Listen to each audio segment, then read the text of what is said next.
Hello everyone, तो मैं हूं एडवोकेट तुलसी राम सिंह और आप देख रहे हैं मेरा यूट्यूब चैनल। तो कैसे हैं आप? आशा करता हूँ अच्छे होंगे, स्वस्थ होंगे, मस्त होंगे। आज जो अपना टॉपिक है वो स्त्री धन से रिलेटेड है, घरेलू हिंसा से रिलेटेड है। तो आइए शुरू करते हैं अपना वीडियो।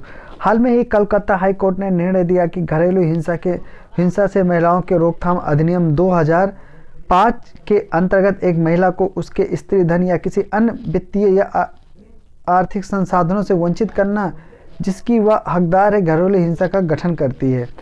तो स्त्री धन एक महिला को उसके परिवार द्वारा स्वेच्छा से उसकी शादी में दिए गया उपहार है।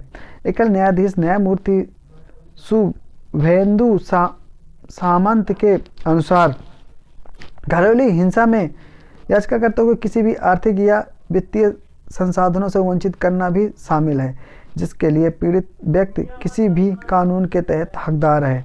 इस मामले में याचिकाकर्ता को उसके स्त्री धन से वंचित किया गया जो कि विरोधी पक्षों की हिरासत में है या घरेलू हिंसा के बराबर है।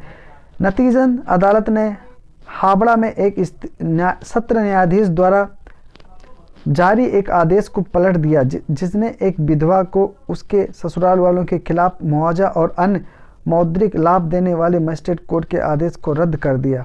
अदालत एक विधवा की उस याचिका पर सुनवाई कर रही थी जिसमें उसने अपने ससुराल वालों से आर्थिक और अन्य राहत की मांग की थी। उसके पति 29 अक्टूबर 2010 को निधन हो गया। उनके ससुराल वालों ने उसकी मृत्यु के दूसरे दिन ही ससुराल छोड़ने के लिए कहा। उसने दावा किया कि उसके ससुराल वालों ने उसे स्त्री धन नहीं दिया और अन्य सामान अपने लिए रख लिया। उसके ससुराल वालों ने कथित तौर पर उसके पति के जीवित रहते हुए भी उसके साथ क्रूर व्यवहार किया। दूसरी ओर ससुराल वालों ने दावा किया कि वह विधवा स्वेच्छा से घर से निकल गई। इसके बाद विधवा ने मजिस्ट्रेट के पास याचिका दायर कर PWDV अधिनियम के तहत मुआवजे और अन्य मौद्रिक सहायता की मांग की, जिसमें 31 जुलाई 2015 को उसके अनुरोध को स्वीकार कर लिया गया। हालांकि इस आदेश को सत्र न्यायालय 17 अप्रैल 2018 को पलट दिया। उच्च न्यायालय के अनुसार विधवा के ससुराल से चले जाने के संभावित रूप से दो कारण हो सकते हैं। पहला, अपने पति की अनुपस्थिति में विधवा ने बहुत अकेला महसूस किया होगा और अपने पिता के घर में आरामदायक आश्रय की तलाश की होगी।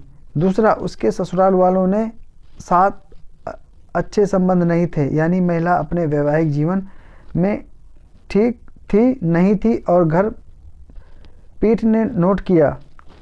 न्यायालय ने यह कहा कि सत्र न्यायालय ने उसके समक्ष विधवा के पूरे मामले की सुनवाई न करके गलती की है। इसके अलावा अदालत ने यह कहा कि विधवा की कोई स्वतंत्रता नहीं आई थी। वह अब अपने पिता की दया पर अपने पिता के घर में रह रही है। उसके दैनिक जीवन का खर्च एक निर्विवादित कारक है। उसे केवल अपने दैनिक खर्चों को कवर करने के लिए अपने पिता पर हाथ रखने की ज़रूरत है। इस प्रकार याचिकाकर्ता की परिस्थिति और नुकसान इस मामले के तथ्यों और परिस्थितियों से स्थापित होते हैं। एकल न्यायाधीश ने टिप्पणी की कि उस बिंदु पर अदालत ने फैसला सुनाया कि ससुराल वालों का तर्क आधारहीन है। अदालत ने याचिका को स्वीकार करते हुए कहा, आखिरकार यह भाग्य विडंबना है कि विशिष्ट विधायी इरादे के बजाय विधवा महिला बिना किसी मौद्रिक सहायता के लंबे समय से अदालत के दरवाजे घूम रही है। सुबीर बनर्जी, संदीप बंदोपाध्याय और रुक्मणी वासु राय ने याचिकाकर्ता की प्रतिनिधित्व किया। ससुराल वालों ने प्रतिनिधित्व वकील मंजीत सिंह, जो कि अभिषेक बंगाल, विश्वजीत मल और उसके RK सिंह ने किया। तो इससे आप लोग समझ गए होंगे जो घरेलू हिंसा का ये एक इम्पॉर्टेंट फैक्ट था जो आप लोगों के समक्ष मैंने रखा है। आशा करता हूँ इस पॉइंट को आप समझ गए होंगे। मैं फिर मिलूंगा एक नई वीडियो के साथ, तब तक के लिए जय हिंद।